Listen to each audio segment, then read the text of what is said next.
అందరికీ నమస్కారం. అస్సలాము అలైకుం. మైసెల్ఫ్ డాక్టర్ నూరి కరీం, మీ 10 రూపాయల డాక్టర్.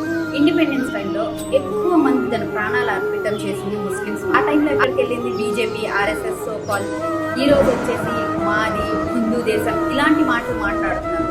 నవనీత్ కౌర్ లాంటి పెద్ద పెద్ద వాళ్ళు జై శ్రీరామ్ అన్న వాళ్ళే హిందూ దేశంలో ఉండాలి, లేకపోతే హిందుస్థాన్లో ఉండకూడదు, ఇలాంటి మాటలు చెప్తున్నారు. ఒక్కసారి అమిత్ షా గారు 4% రిజర్వేషన్ ఎత్తేస్తాము అలా అంటున్నారు.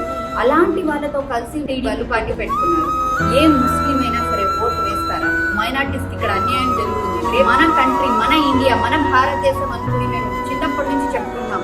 మాకే ఇక్కడ సేఫ్టీ లేకుండా పోతుంది రేపు ఆ పార్టీ గెలిస్తే. నేను ఒకటే చెప్తున్నాను, ఈ రోజు నేను డాక్టర్ అయ్యానంటే 4% రిజర్వేషన్ వల్లే. ఎంతో మంది నాలాంటి వాళ్ళు చదువుకోవాలంటే భయపడే టైంలో రాజశేఖర రెడ్డి గారు 4% రిజర్వేషన్ తీసుకొచ్చి మా ముస్లిమ్స్ కి చాలా హెల్ప్ఫుల్ అయ్యారు.